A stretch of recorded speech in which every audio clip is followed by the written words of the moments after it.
Hi there, welcome to the Fierce Factor podcast. I'm your host, Kaeli Lindholm. And I think it's time for us women to shift the conversation in business and step into our feminine leadership to do the most iconic work the aesthetic industry has ever seen. Each week, I'll be bringing a powerful dose of strategy, sarcasm, solutions, and sass that will rev up your creativity and ignite your brilliance as you link arms with me along our shared path of personal and professional growth in 20 minutes or less. Let's go. Hey there, Fierce Factor. Thanks for joining me today. So I decided to throw in a special episode for my practice managers and also industry reps and any employee really who is feeling strained right now in their role. Listen, this is a very polarizing time for high impact employees who are essentially either one, working in a less than gratifying environment, or two, working in a great company, but carrying the weight of 3 employees. So I really want to shift the focus from what 2020 was to now, what can we do? What can we do now? Here's the thing. You've heard the saying, fool me once, shame on you. Fool me twice, shame on me. Basically, Winston Churchill said it best. Those who fail to learn from history are condemned to repeat it. If you listen to this podcast, it's because I know you are a fierce, ambitious leader, entrepreneur, or intrapreneur, making bold moves in your career and making massive impact on your own life and the lives of the people around you. And I want to talk about this topic because it's been front of mind for many of our Facebook tribe members. P.S. If you're not a member of our Facebook group and you're an aesthetic practice owner or leader and planning to do iconic work in 2021, please head over to Facebook. We have a free group called the Tribe of Fierce Aesthetic Leaders. We'll just ask you a few entry questions to make sure you are the right fit, and we would love to have you. We're talking about things like our client, Laura. She's a high-growth practice manager who has been a complete rock star through COVID. She's managed the operations of the business, her family, herself, and her patients in a truly remarkable way. But she's feeling spent. She's truly feeling energetically fractured. So she sent me a note asking for advice on how to ask her boss for a raise in a time when things are so uncertain. So I wanted to bring this podcast to share a conversation, my conversation with Laura, and also my advice for all of you who are feeling like you're worthy of a pay increase in your role. So let's start by giving credit where credit is due to my amazing practice managers. Many of you know that I was a sales director responsible for multi-million dollars in corporate America before I stepped into a managing director partnership role with a young plastic surgeon. Well, I learned very quickly that managing a small team in a practice with an owner who is also the operator of the business was not for the faint of heart. There was no wiggle room, no time to wait on decisions, or really ability to prioritize aspects in the business of human resources, patient care, business operations, marketing. I mean, it was all important. And the difference between running a multi-million-dollar sales team within an organization and building a high-growth aesthetic practice is everything. The leader of the business doesn't have multiple departments to hold accountable to their deliverables. There's one person accountable, and you know who that is. So when Laura called me, I could certainly relate. I knew the stress she was feeling, and I could only imagine how the pandemic had impacted the experience she had at work every day. But as we started strategizing on the best way to ask for a raise, my advice to her really didn't sound very different than it would have for an employee who reported to me in Fortune 500.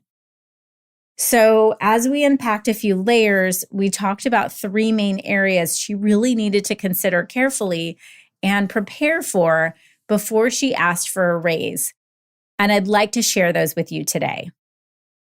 So number 1 is to be explicitly clear what you are asking for. Okay, so the first question I asked Laura was, why do you want to raise?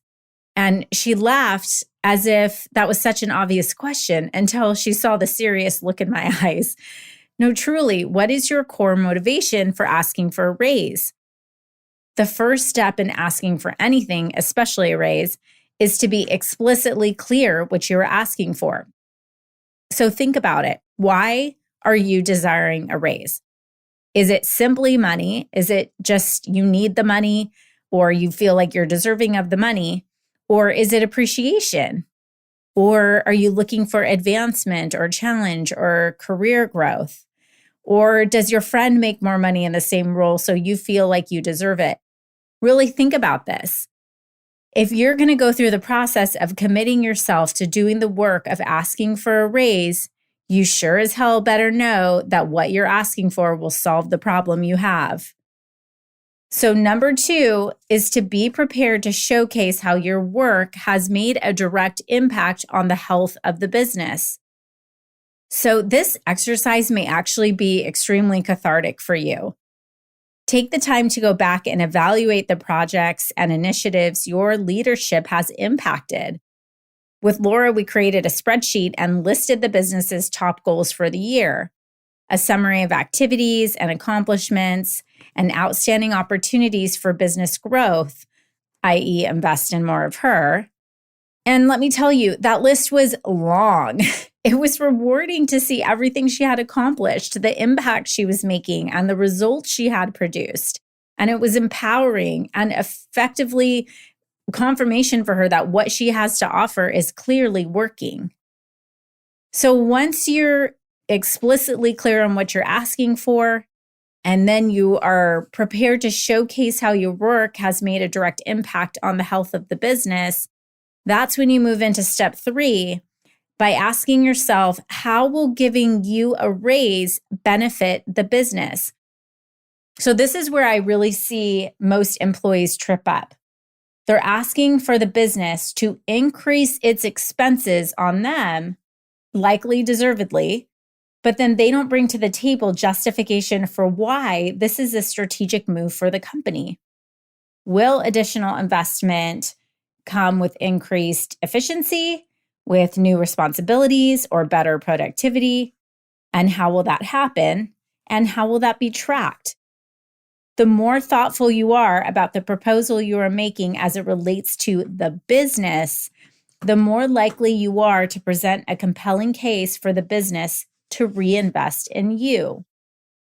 So in Laura's case, she felt like responsibilities were adding up and she was taking on more and more tasks without increased compensation. So this is quite common, by the way, FYI, for you practice managers. The better your plan, key responsibilities, and performance objectives are articulated in your contract and also align your compensation with the business's goals, the less likely you will be to find yourself in this position. So Laura had to really think about what it would mean for the practice if she made more money. And we put a solid case together. See, when Laura pulled the numbers on the impact her time had when she was doing strategic business growth activities, like creating partnerships with other local businesses who were referring patients, negotiating stronger margins on consumables, etc., the business directly benefited by X amount of dollars. We could directly measure its impact, and we could take a look at the financial impact those activities brought to the business. However, many of her new tasks were time-sucking and tactical activities that could be outsourced to a contractor or a part-time employee. By offloading these tasks, she would become twice as productive by focusing on tasks that were revenue generating. Additionally, an increase in compensation directly related to these activities would keep her and the business on track and focused on the things that actually matter. It was a win-win solution for Laura. She was able to offload some of the tasks bogging her down and score a bonus on profitability. Now, this is how iconic leaders create change. Speaking of iconic, on December 1st, I'll be hosting a 5-day boot camp where I'll share with you the top 4 pillars that have catapulted our clients' business growth. If what I'm saying to you about designing a blueprint that will put more money in your business's bank account and in your pockets, if this is resonating with you, you can simply sign up for free at kaelcconsultants.com/bootcamp. This is not for everyone, however. This is a higher level conversation, and it's designed exclusively for practices who are ready to make an investment once and for all in shoring up an unbreakable foundation for their business that will stand the test of time.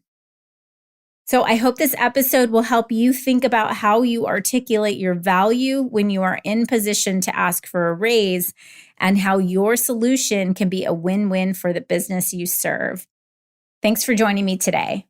If you are a high-growth aesthetic practice owner or leader looking to elevate your visibility, get in position to attract high-end clients, and stand out in a crowded marketplace, I'd love to invite you to join me for Iconic Influence, a 5-day high-impact bootcamp where my team will help you create a growth blueprint to ignite epic growth in your business going into 2021.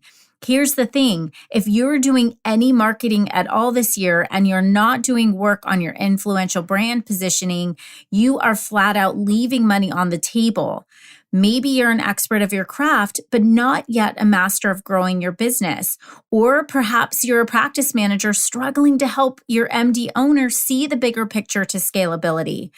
Or maybe you just have explicit ambition to create a bespoke growth system designed to produce 6 figures in revenue in your business every single month. If you are serious about effortlessly attracting higher-end patients and team members who recognize your brilliance, appreciate, support, and uplift you, this bootcamp is for you. Sign up now for free at www.kaelcconsultants.com/bootcamp and save the date for December 1st for a transformational experience. I'll see you there. Thank you for joining me for this episode of The Fierce Factor. If you enjoyed the show, please make sure you subscribe so you can automatically get new shows every week. I'd also love it if you left us a review. And come join the conversation online. If you're an aesthetic industry owner, operator, or leader, please join my free Facebook group, The Tribe of Fierce Aesthetic Leaders, a community of ambitious, purpose-driven professionals who collaborate and share best practices for growth in business and life. I'm honored you tuned in.